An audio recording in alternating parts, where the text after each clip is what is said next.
there's always been a fascination for many people in the UK of Nepal, the home of Everest, the home of the Gurkha. It is we were told stories when I was younger. We don't improve education. We're not making teachers better teachers just by building a school. What we are doing is providing a safe and secure place for those children and those teachers. The NGO in Nepal and in UK, we are supported by very dedicated and supportive trustees and board members. And then I forget what the rest of the word.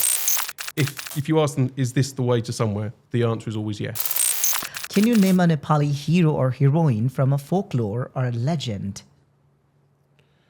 That's a very good question. I don't think I can. Okay. Can you? Welcome to another exciting episode of Working in Nepal, an NGO's perspective. Today, I have been accompanied by a very wonderful gentleman who I think needs no introduction, considering the amount of work he has done for Nepal, for Nepali children, especially in terms of building the education and creating amazing infrastructures for the generations to come. Please welcome Mr. Alan Sweetman in today's show. Alan, welcome to the show. Thank you very much for having me. It's a pleasure to be here. Oh, thank you. All right. So, Alan, tell us about your organization, the PT and Pahar Trust Nepal. So, Pahar Trust Nepal was founded over 35 years ago by two ex-Queen's Gurkha engineers who, when they left the engineers, they came back to Nepal and visited the village of Chandra Gurung in Pokritok in Langridge. And when they were there, they were sat with his friend Tom Langridge. And what was being used as a school during the day was an animal shed at night. So the children quite often learned in the outside because it was a nicer place to live. And then they decided that they would like to refurbish the school. And Tom Langridge said, no, we should rebuild the school. Came back to the UK, raised the money, rebuilt that school. Then a gentleman called Howard Green read about it in a magazine and said, I'd like to fund another one. And then they funded another one. And fast forward 35 years, we've built around about 185 schools in Nepal now. And we continue to do that. We're building 7 this year. Oh my God. So you just mentioned 180 schools. So is it like, we generally say much has been said, but little has been done. But here the case is just the opposite. Why so? We have always focused on constructing schools. There is a real need. When we started, we were taking schools and education to communities that didn't have a school. And so we would work with the district education officers to identify communities that had no access to quality education. And we would build schools with those. And it's just continued. There is a constant need for more safe and secure infrastructure. And post the earthquake of 2015, we find our time now is still, nearly 10 years later, repairing and replacing damaged buildings. Okay, now talk us about your organization, like the PT and Pahar Trust Nepal. I mean, the number of stops, like your operation, working areas, pretty much everything. Yeah, so we have, in Nepal, we have, I think, around about 16 full-time paid members of staff, all Nepali. And they undertake all aspects of project identification, design, costings and delivery. All of the financial monitoring is undertaken by our team, including the actual construction. So we have a team of project supervisors who will be on site throughout the entirety of the construction. But we also employ on a contract basis around 70 to 80 skilled craftsmen and masons who come around and deliver the projects with us. So around about 100 staff here in Nepal. In the UK, we have myself and my part-time marketing person called Shelby, and that is it. So we undertake all of the aspects of fundraising, monitoring and management of the UK operation. Both the NGO in Nepal and in UK, we are supported by very dedicated and supportive trustees and board members. So yeah. So you mentioned that you guys have already built around 180 plus schools here in country. So talking about Nepal, are you guys kind of like centered within one particular place, or is it like you guys operate throughout the country irrespective of the geography? We have built in many of the districts. We've built, across a vast part of Nepal, but the majority of our projects are centered in the Midwest around Pokhara, which is where our main office is, and in the Far East, Taplajung, and around the Dharan area. Those areas are primarily because those were the places for the British Army bases, and with our Gurkha connection, we have strong links with those communities. But we will work wherever there is a need, as long as we can deliver for a cost-effective model and be, required. So we focus on where the need of a community is rather than the geography, but just because of where we are located in Pokhara. Right now, we're in the districts all around Pokhara. So I would like to know about how's PTN going on right now? How's the status of it in the country? It's going okay. We're doing all right. I'm always nervous to say things are going well, as it's the experience of working in the charitable sector, in the third sector. We are dependent on raising funding to make sure that we can continue to do the work. But I'm very pleased to say that for this year, we are just getting underway to build 6 schools and 1 health post. So this year is a good year, but then next year is the same challenge starts again. We've got no end of need. The challenge is to try and find the funding to make sure that we can continue to deliver the schools that are needed. So you've mentioned that you've come to Nepal in 2018 for the first time. So this is your 7th time here, Ninth time. Oh, 9th time. So within this period of time, let us, review your journey. How was the initial visit of yours, the very first one, and until now? Let us talk about the initial first one. Yeah, well, I think I need to be honest and say I'd never been to Nepal before. Okay. I mean, as there's always been a fascination for many people in the UK of Nepal, the home of Everest, the home of the Gurkha. It is we were told stories when I was younger about. Is it because? I think it's because of the Gurkhas. Really, I remember my father telling me stories around the dinner table about the Gurkhas in World War II and just how much respect that we have for the Gurkhas and for Nepal. Is it because of the gallantry? Yeah, I think so. Out? And it's just so I've always wanted to come to Nepal, but never had the opportunity. Okay. And so when I got the job, was employed to become director of PTN. The first thing that I did, I think maybe 4 weeks after getting the job, I found myself in Kathmandu on my own with no one else, and I had one of the most amazing experiences seeing, I think, 13 PTN schools in 10 days. Oh my God! A lot of time in a jeep, but and one day of trekking. But it was such an honour to be able to become part of a family where so much work had already been done, and there were so many communities that were welcoming and grateful and thankful for the support that they had received. And I still get a buzz now, 9 times later, and I keep looking forward to the next trip. So as you've already mentioned that you have been, kind of grown up hearing the stories of Nepal, especially relating to Gurkhas regarding their gallantry. But was there any difference between the image that you have had before coming to Nepal and the direct, I would say, the first-hand experience you collected after coming to Nepal? I think as part, yes, there is, and there's a specific situation on that very first trip, and I remember we were walking. We'd got a bus and we had to walk up the mountain to the school at the top. Okay. And golden hour, sun was setting, the geography. That was such a beautiful vision of Nepal. And with a family there, and you sort of see this idyllic vision. Oh, wouldn't it be a wonderful place to live? But then you realise that the hardship of that family, who will be up early in the morning, working all day long, just to grow food to survive, and being very poor. But one of the things that I've loved is the generosity and the pride that the communities that we support. There's nothing's too much for them to do to support us, even though it is can be a real struggle just to make ends meet on a day-to-day basis. And I think that's something that we don't necessarily take time to understand if you come here just to go trekking, for example.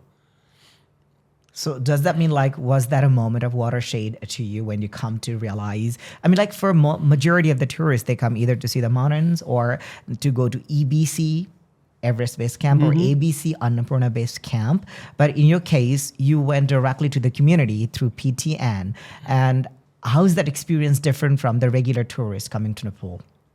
It's such a different experience just to be welcomed into a community and to sit of an evening. One of the things that I always love to do is to go and stay up in the villages with the people that we're working with, and spend time just sort of immerse yourself in the culture, just to sit and talk and just have that peace, not surrounded by lots of Westerners sort of walking about. It's actually, you feel that you are part of the Nepali culture, which is an absolute privilege for me to feel that I can have that experience, which many people don't get to have.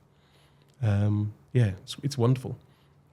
Okay, you talked about Nepali culture. What is that one thing that really makes you feel like home coming to Nepal in terms of the cultural aspect?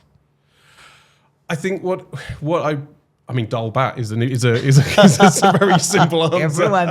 I don't know why everyone's into dal bhat for that matter. But it's the celebration. It's that sense of togetherness when we're up in a community. The Nepali instinct. Yeah, and it's the fact. Again, there was a story on that first visit, sitting in the village, talking with the people, village, the head teacher from the school, the school management committee, and just talking and learning about each other's experience. But then the call went out for the Amma party to turn up. So suddenly we danced, they arrived, and the dancing just went on for hours and hours and hours. And I think that's it's always that sense of party. I sometimes feel guilty when I come because I'm here to work. I raise money. I'm not the donor. My job is to come and look for a project. I don't expect or feel like I want to have a lot of celebration, hospitality. I feel a little bit guilty sometimes. Oh my God, yeah. But it's actually, I think it's when we go and then the party happens, it's just so much fun. And it's not, I feel that it's not for me, it's an excuse for us to all celebrate together. So I don't feel all the time, that it's the savior. Yeah, about that part you just mentioned regarding the hospitality. Many a times I've witnessed that, the foreigners, especially with the Caucasian race people, they've been treated as if they are the God in human flesh. Have you ever been, treated that way? I mean, like, of course you might have been, since you've been traveling to a lot of places here in Nepal. So my point is that, do you feel a bit privileged because of your skin? I think so, yeah. And I think, but then that's part of why I'm drawn to the work that I've been doing. So working in the charitable sector, I kind of feel that there's a need for me to try and make the world a better place with that privilege, just by where I happen to have been born. And I'm always at pains to say to the team here in Nepal that please I don't want to be seen as a God in living form, because that's not why I do the job. I do the job because I'm here to make difference. I want to make a difference. I've got hopefully 80 years on this world, 80 plus maybe. God bless you. Come on. I would like to be, when I go, for there to have been a legacy that will live on afterwards. Touch wood for that. Okay, that brings me to a point where I would love to ask, like you mentioned that right now, where are you living here in Nepal, residing primarily? In Tamil. Tamil, yes, that's the point. Like a lot of tourists, they come to work here in Nepal, and of course their work demands them to go to the community and then to live exactly the day-to-day life, how the people who they have come to work for have been living. So I have seen like a lot of people living in the luxury hotels, of course, because they come there for in terms of like I would say with the capacity of a tourist there. So, like, do you think how much relevant or how much, like, I would say, morally good for them to stay in a star hotel or luxurious hotel, getting all the amenities and the facilities, and be vocal about, yes, I'm doing this and that for the community, where in reality they are not actually living the life their beneficiaries are supposed to live? That's a very good question. I think I stay in my hotel in Tamil because I have to fly from Kathmandu. Okay. Oh, it just for a day or two. Yes. Okay. So when I am in Pokhara, as I say, I want to be up in the communities, visiting the communities and seeing how those communities live and to get to know them. One of the things that we pride ourselves on is that we work together hand in hand with the beneficiary communities. We don't walk into a community, build a school and leave. We want to build a family of all of the schools that we have built over the years. We still have a strong relationship with almost all of those schools and those communities.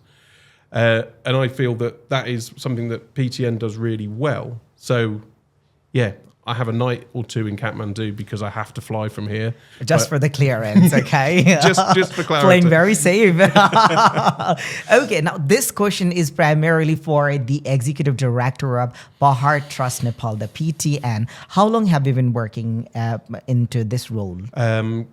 Since February 2018, so coming up for 7 years. Oh my God, that's still quite a long time. So what is the major challenge that you have witnessed as the executive director working for PTN?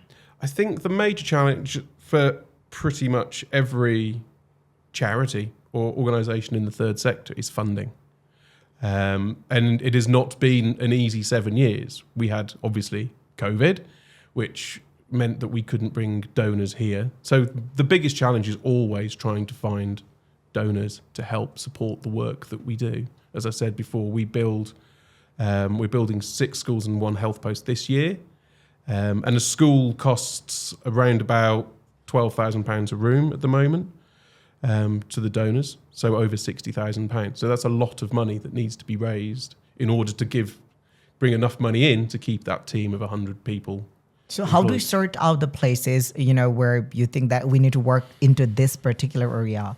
So inquiries come from communities quite often. So schools will hear about the work that we do in Nepal and will reach out to our office in Pokhara.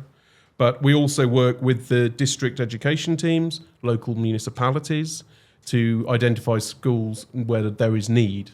We make sure we're identifying in collaboration, both with the school management committee and the municipality and the district education officers, to make sure that we're addressing an actual need and the works that we can do can really lead to a big positive impact for those schools.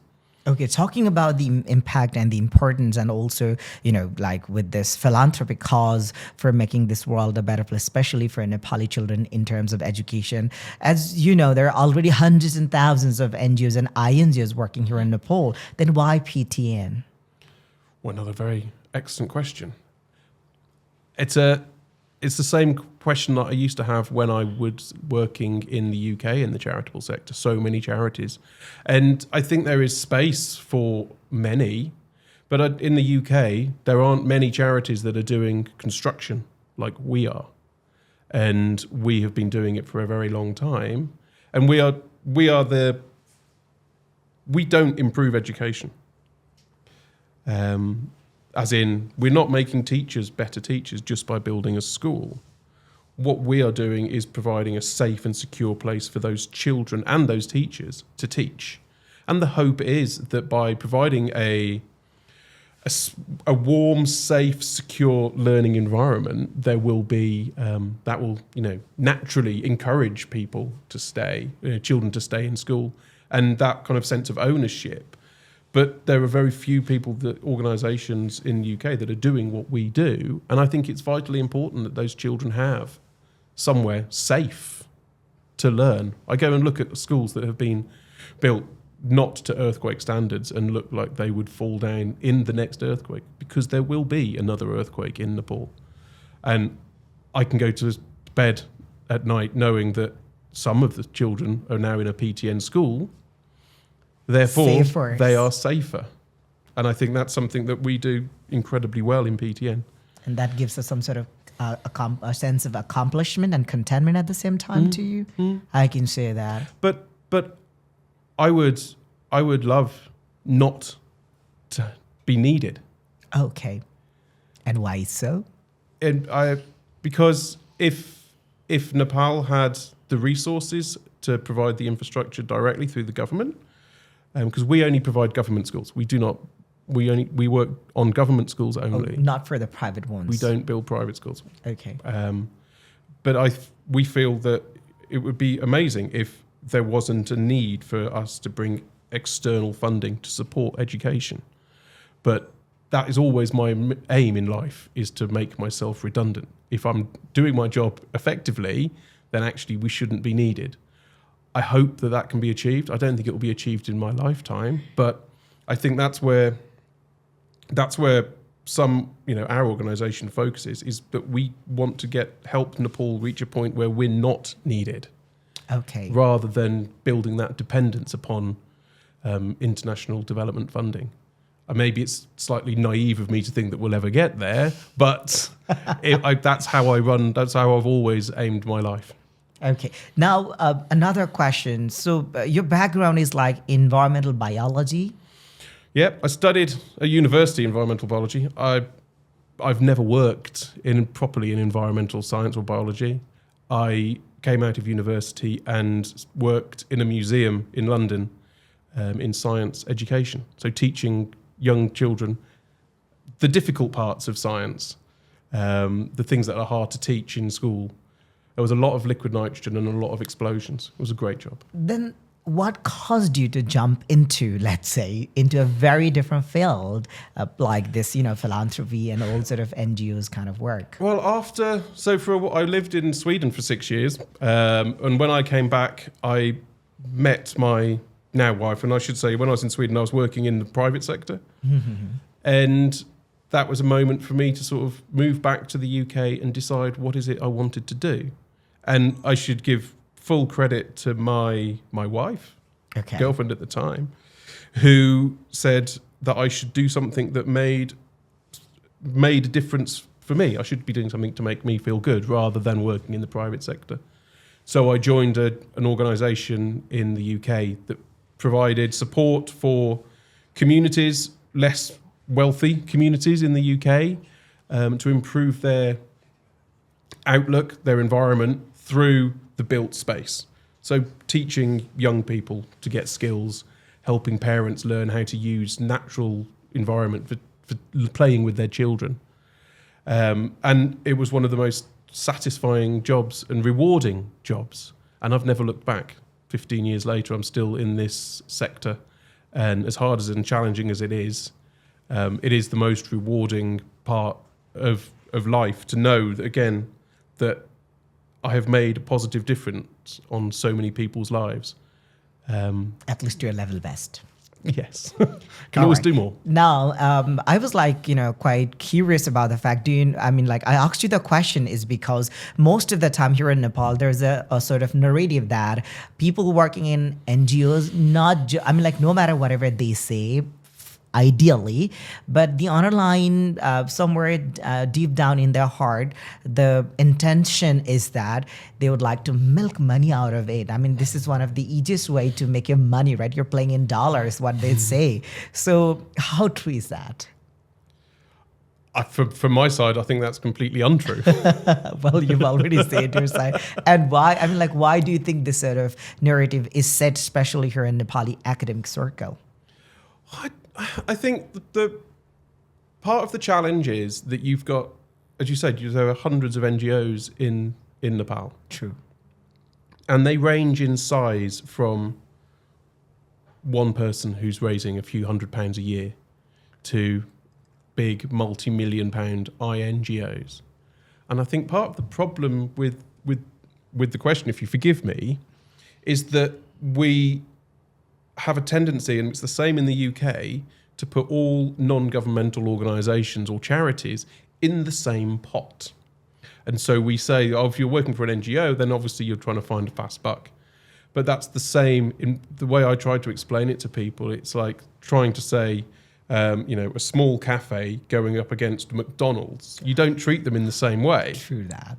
And so we need to be, people are here for so many different reasons.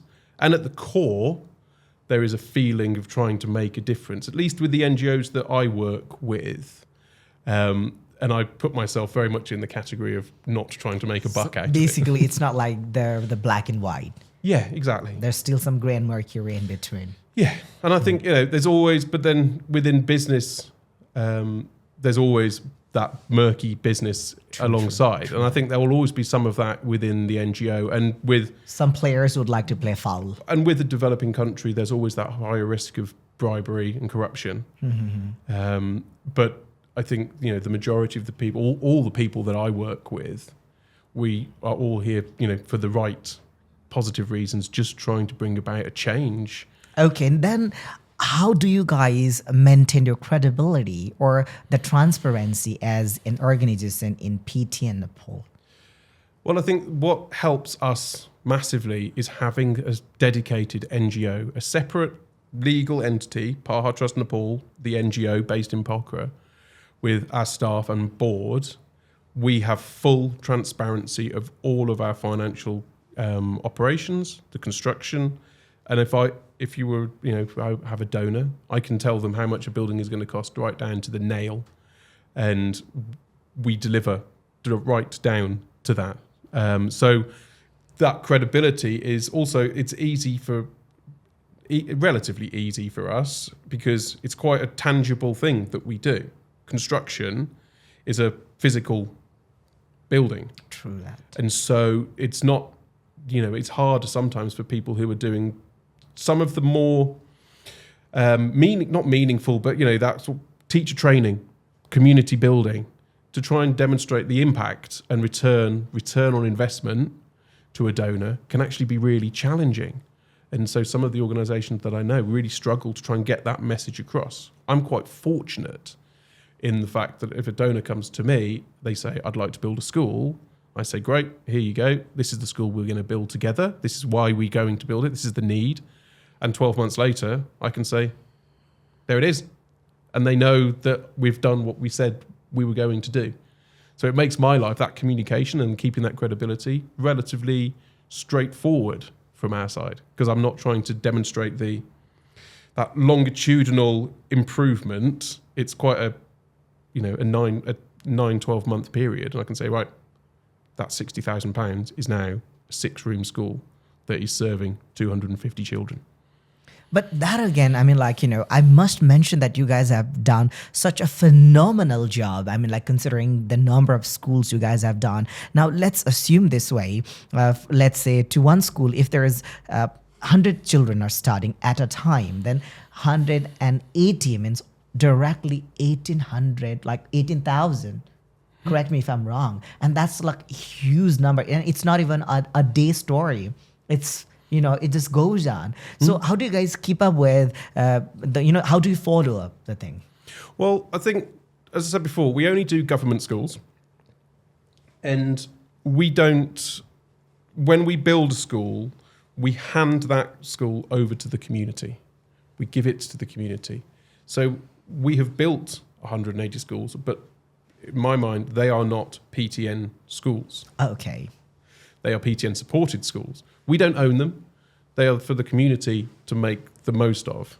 But we, as I say, we keep a strong relationship with all of those schools and we keep an eye on them. And with that, because all schools are invited to become a life member of PTN, we keep that conversation going. And one of the things that we try to do is identify, well, what are the other things that we can do? So is there a way for us to put a science lab, an IT lab, if there is an additional need? So we maintain that relationship and keep an eye and monitor and see the improvements in the school.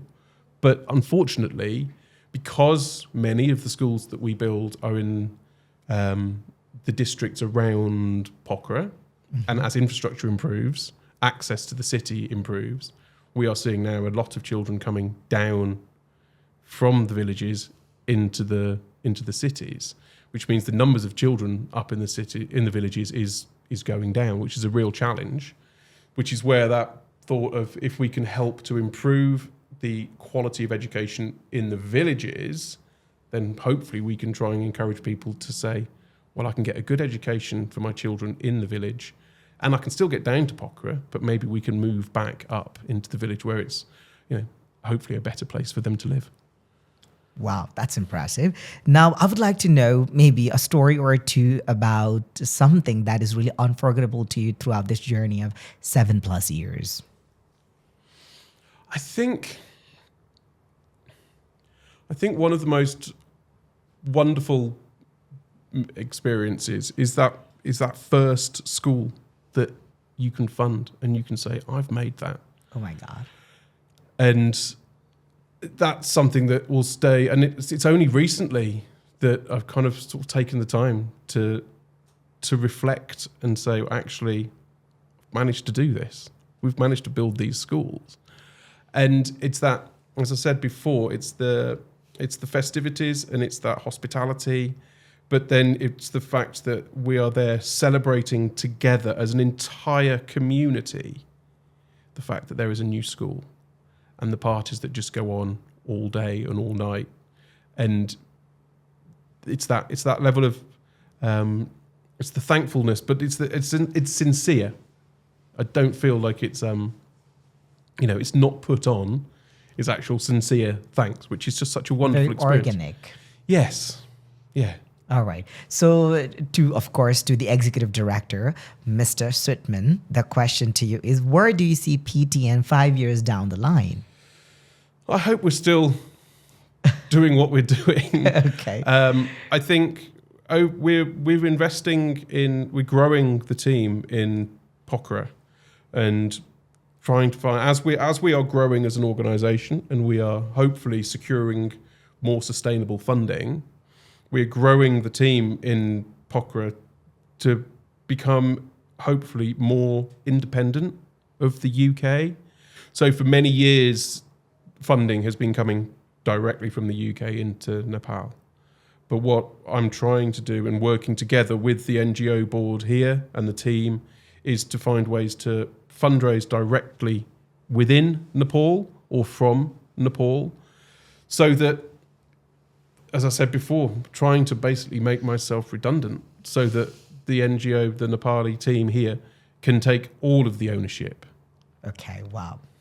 All right. Now, let's say if anybody who's watching us right now or listening to us in whatsoever platform, if they want to get connected to PTN, what are the ways? Or make any sort of contribution for that matter. I mean, the simplest way is to check out the website. Okay. Pahar-trust.org. And as you mentioned before we started, yes, it is spelt wrong, but Pahar-trust.org, or find us on Instagram. The thing is, I say we talk about major school construction and it's expensive, but we have donors that are donating anything from £5 a month all the way up to major high net worth donors, and every donation that we receive is incredibly important and allows us to do what we do. But also, if people want to come and see what we do, because one of the challenges I find is trying to express to people or get across just how remote the communities can be in the mountains of Nepal. And so we always say, if people want to come, the best way to understand the work that we do is to experience it firsthand. And so we always welcome people to come along and join us and come and do a trek, come and see the schools that we have supported away from EBC, away from ABC, actually come and get a real Nepali experience and meet real, outside of that touristy route, which is such a wonderful thing that we get to experience. Now, out of curiosity, I would like to ask you, there may be so many young minds who would like to look up to you and then would love to, I would say, pursue the same career path in terms of, NGO work or philanthropy or into this sort of, I would like to say, social service field.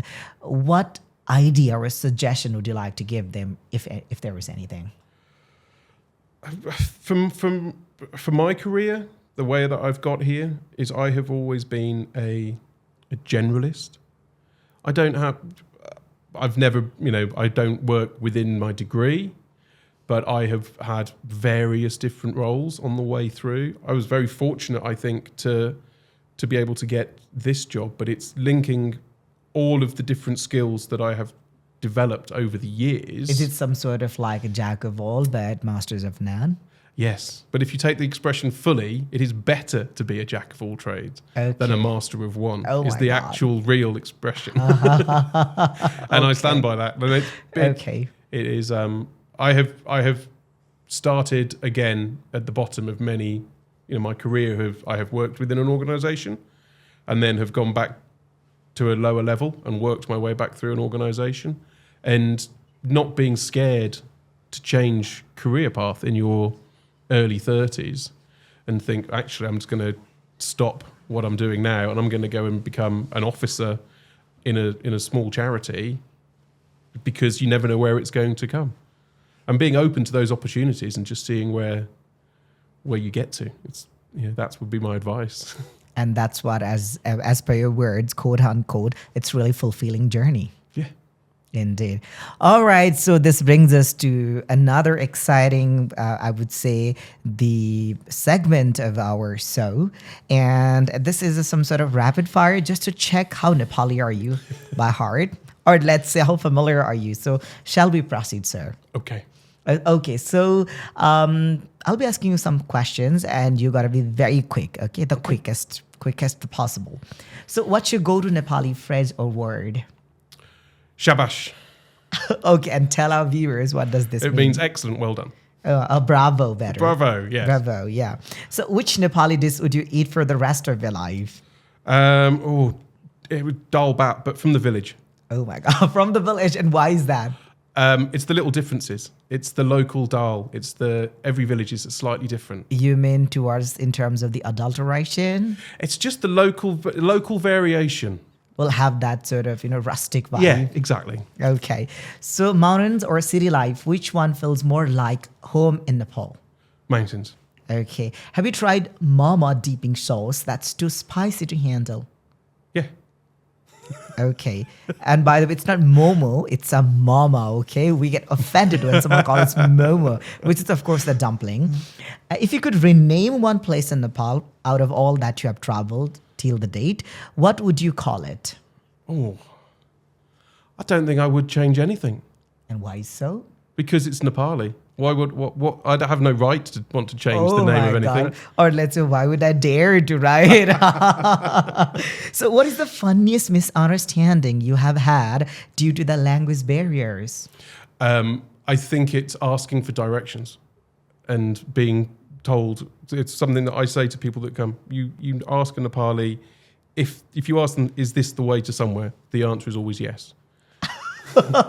Oh my God, maybe they're like so too much into helping you and no is not an answer to Yes. Nepali context, I guess. Okay, so how to describe Nepali traffic in one word? Exciting. Very positive of you, thank you. Name one Nepali festival and its significance. Oh, Dashain. Significance? Well, actually, no, I'll change that. Okay, sure. You'd like Holi. Holi. Okay, Holi. Not Tihar. The Tihar has been a popular answer in our Holi. show. Okay, Because Holi. I've been fortunate to be here for 2 holy ceremonies, Okay. and it's the becoming of spring. It's the beginning of new life, and it's such a fun. And of course, primarily it's the festival of colors. Yes, exactly. Okay, to our viewers, okay? So who is one historical figure in Nepal you admire and why? Historical figure. Does it have to be a historical figure? I can give it to that one. Just you have got a liberty to tilt. Yeah. Well, I think because I want to come back to our founder, Oh, okay. Chandra Gurung, Okay, yeah, please. because he, if it wasn't for him, the impact that everything that we have done is based on him, and I'm incredibly grateful for his vision 37 years ago to make sure that we move forward. Okay. That was a good one. What's your understanding of the word dharma in a Nepali context? I don't know. Yeah. That was blatant. Oh my God. Are you trying to play safe? No, I honestly don't know. Oh, that one. I'm tell you that a lot of times the NGOs workers, especially the Caucasian race people, are blamed that they are here for the missionary work. Is that what kind of like, making you play safe? No. You mean, did you say karma? Or dharma? As a dharma, not karma. No, I'm going to say, if it's karma, I can answer that one. No change of question. So, which area of Nepali society do you think NGOs can make the most impact in, and why? That's a very, very good question. I would say in the rural communities, because the inequalities are so high up there, and we are seeing those communities leaving in droves. And so as those communities leave, they won't come back, and we will lose that important part of culture. Okay, about culture, can you name a Nepali hero or heroine from a folklore or a legend? That's a very good question. I don't think I can. Okay. Can you? Of course, why not? There are a lot, actually. Okay, then who's the first Gurkha from Nepal to receive the Victoria Cross from the Queen? Oh, I can't remember, what is his name? He's in the Far East. He died. Come on. Oh, no. You already talked a lot about the stories of Gurkha. I know. No change of word. And I'm pleading exhaustion after 2.5 weeks of Nepal. We went to his village and potentially were looking at providing some support to the school. Okay. I apologize. I've completely forgotten. All right, next question. What is one aspect of Nepali culture do you think the world should know about? Dancing. Why? The love of dancing. It's something that we don't have in the UK in the same way. The cultural dancing, the local cultural dancing that is so important in Nepali culture. Have you been the part of it? Yeah, at every school opening. And my first visit, actually, I was on my own, and I was spent about 3 hours on stage learning all the dances. And it's something that in the UK, we don't have that kind of level of social, friendly, together dancing. I think that's something that would be great. Some sort of harmony. Yeah. A cement to the harmony. Yeah.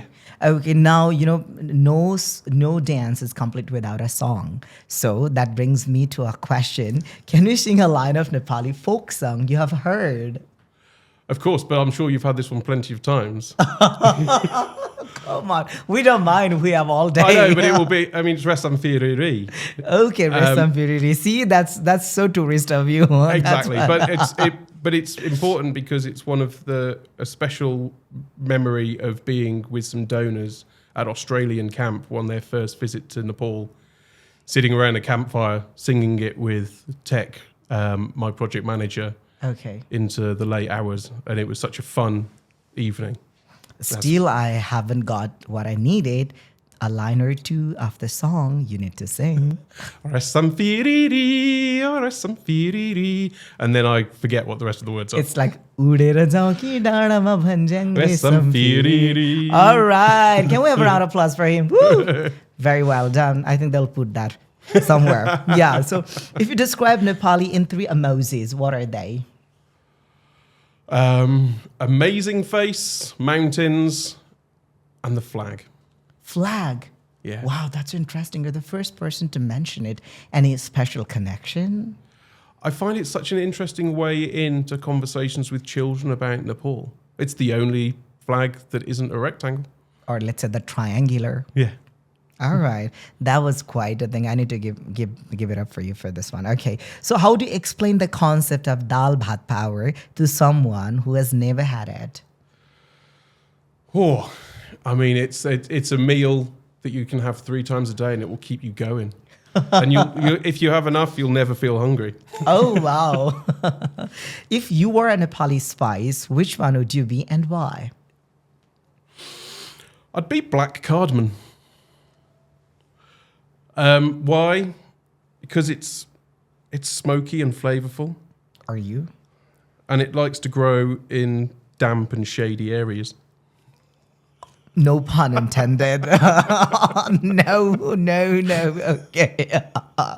Okay. Now this one's quite funny. I don't know how good are you to this one since you've been here in Nepal. I mean, like you've been traveling back and forth to Nepal since 7 years. No, 7 years. 7 years. Okay. So you have to. I'm gonna pronounce some of the places name in Nepal, and you'll have to try to pronounce it in a complete Nepali accent. Okay. Okay. Taking a deep breath.